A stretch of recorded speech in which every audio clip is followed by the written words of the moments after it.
Hello students. तो आज हम पढ़ेंगे लैंड रिसोर्सेज। तो हमने पिछले टॉपिक में पढ़ा कि रिसोर्स क्या होता है। रिसोर्स वो चीज होती है जो हमारे नीड को पूरा करे।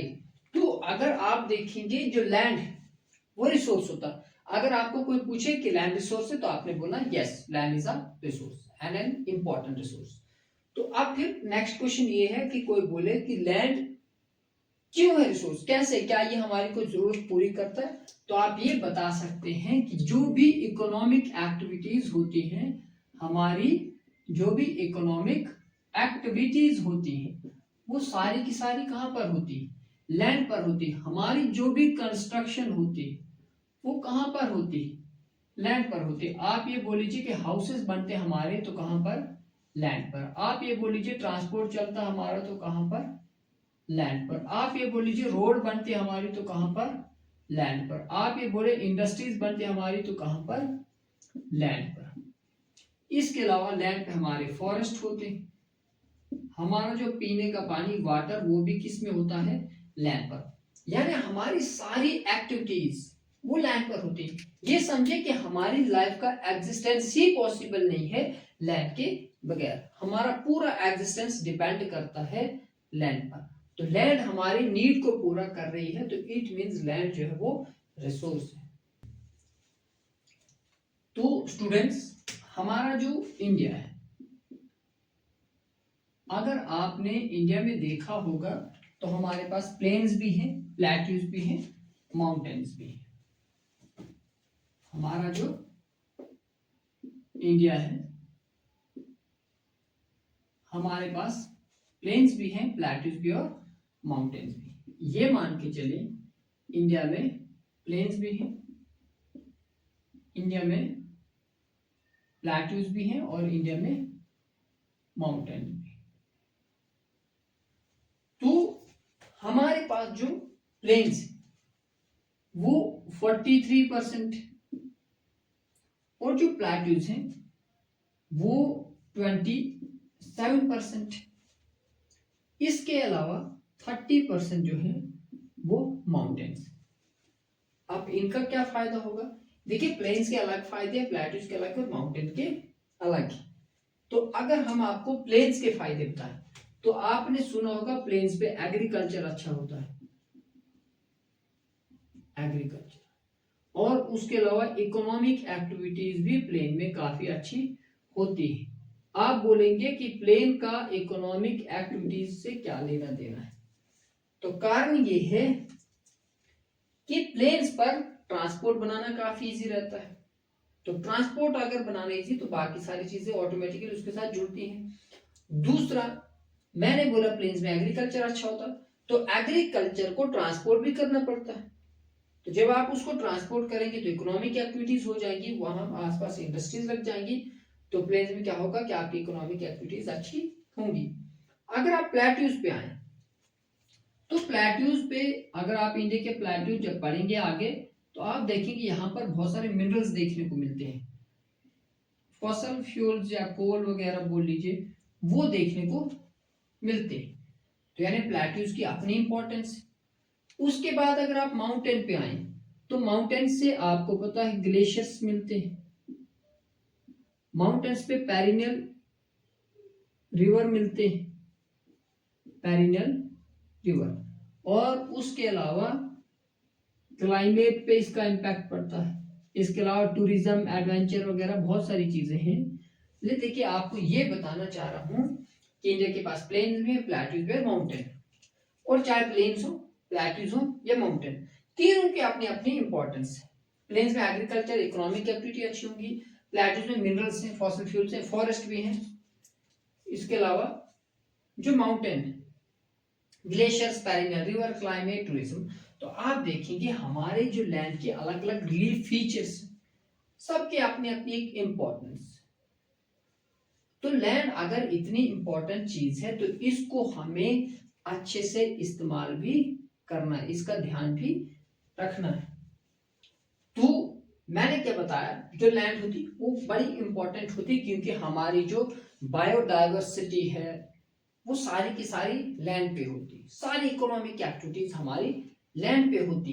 लेकिन जो लैंड है ना वो फाइनाइट होती है, फाइनाइट को आप ये समझे कि लिमिटेड होती है, लैंड जो होती है वो फाइनाइट होती है यानी लिमिटेड होती है। तो अगर लिमिटेड है तो इसका हम ध्यान नहीं रखेंगे तो हमारी लैंड जो है डिप्लीट हो जाएगी, डिग्रेड हो जाएगी, तो फिर हमें इशू हो जाएगा, प्रॉब्लम हो जाएगी। इसलिए हमें लैंड का बहुत अच्छे से यूटिलाइज करना पड़ता है। तो अब हम जानते हैं लैंड यूटिलाइजेशन कैसे करना, क्योंकि वो बहुत जरूरी है। तो हमें ये भी जानना है कि लैंड यूटिलाइजेशन कैसे करते हैं। तो अब हम जानेंगे लैंड यूटिलाइजेशन। तो लैंड यूटिलाइजेशन में हम जानेंगे कि लैंड का यूज कहाँ कहाँ पर होता है। तो सबसे पहले जो आपकी बुक पर दिया है वो दिया फॉरेस्ट। लैंड का जो यूज होता है वो फॉरेस्ट के लिए यूज होता है, यानी हमारे पास जो लैंड होती है उस पे फॉरेस्ट होता है। और फॉरेस्ट से आपको पता है फॉरेस्ट में वाइल्ड लाइफ भी होती है, बायोडाइवर्सिटी बहुत होती है, प्लांट्स होते हैं जिससे बहुत सारी चीजें मिलती है, जैसे शेल्टर या मेडिसिन। फॉरेस्ट के बहुत सारे यूज हैं जो कहां पर मिलता है हमें, लैंड पर। दूसरा है लैंड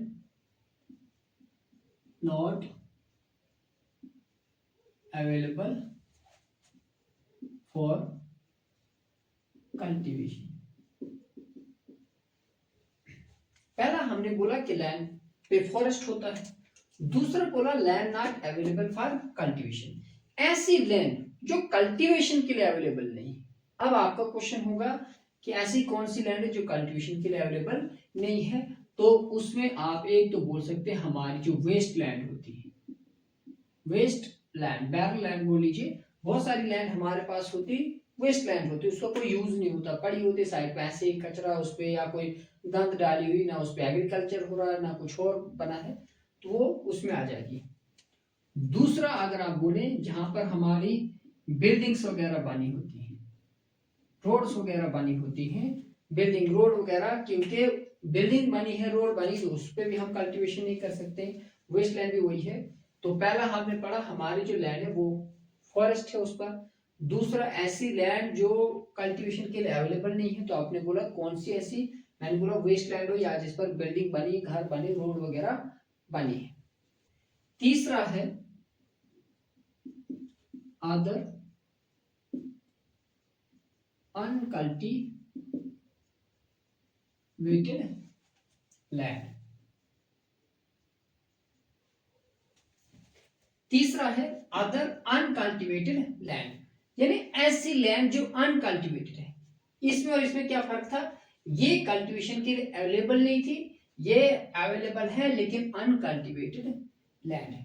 तो आप बोलेंगे ये अनकल्टीवेटेड लैंड कौन सी हो सकती है, ये क्या है, तो वो अब आपको समझाएंगे। तो उसमें जैसे आपने ग्रेजिंग लैंड सुना होगा, परमानेंट ग्रेजिंग लैंड होती है जहां पे ग्रेजिंग वगैरह करते हैं, पास्चर लैंड जिसको बोलते हैं, वो होती है। उसके बाद लैंड अंडर ट्री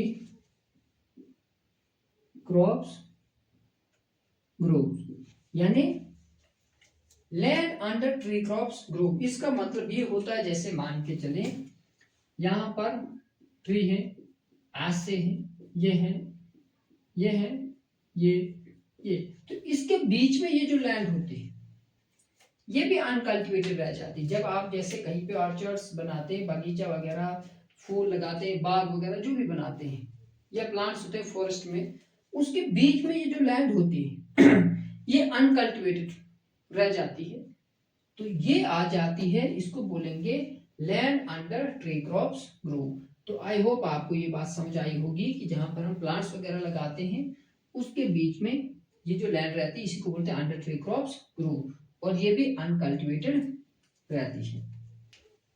उसके बाद है कल्टीवेबल वेस्ट लैंड।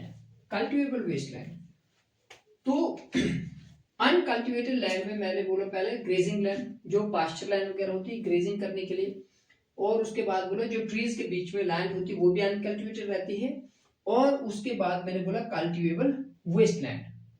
ये ऐसी लैंड होगी जिसको आपने कम से कम 5 सालों से ज्यादा छोड़ दिया, more than 5 years, left for more than 5 years।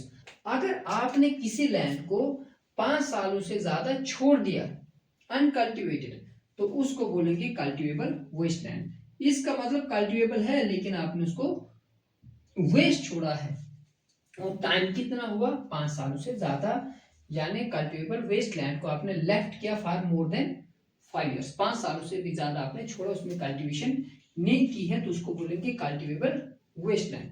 जो है वो है फैलो लैंड, FALLO, फैलो LAND, fallow land. Fallow land से आप ये समझ सकते हैं कि आपके पास जो लैंड होगी वो कल्टीवेशन के लायक होगी, लेकिन आपने उसको छोड़ दिया, कोई कल्टीवेशन नहीं की। लेकिन इसमें भी दो टाइप मिलती है फैलो लैंड में, एक होती है करंट फैलो, क्या होती है करंट फैलो, और एक होती है other than current fallow, other than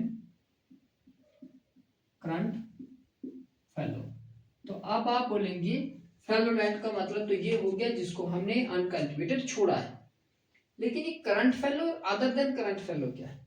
current fallow का मतलब है अगर आप किसी लैंड को लेफ्ट करते हैं for 1 year, left for 1 year, अगर आपने 1 साल के लिए किसी लैंड को छोड़ दिया है उसको बोलेंगे करंट फैलो। लेकिन अगर आप 1 साल से ज्यादा 5 सालों तक छोड़ेंगे 1 to 5 years, उसको बोलेंगे अदर देन करंट फैलो। तो आप गौर से सुने, फैलो लैंड मैंने बोला जिसको आप लेफ्ट करते कल्टीवेशन नहीं करते, तो अगर आप 1 साल के लिए छोड़ते हैं तो उसको बोलेंगे करंट फैलो, और अगर आप 1 से लेकर 5 साल तक छोड़ेंगे उसको बोलेंगे अदर देन करंट फैलो। अब क्वेश्चन आएगा कि अगर 5 साल से ज्यादा छोड़े, तो मैंने अभी बोला उसको बोलते हैं कल्टिवेबल वेस्टलैंड, जो मैंने आपको लास्ट पॉइंट लिखवाया था कि अगर 5 साल से ज्यादा होगा उसको बोलेंगे कल्टिवेबल वेस्टलैंड। उसके बाद जो 5th पॉइंट और लास्ट पॉइंट है हमारा वो है नेट सोन एरिया।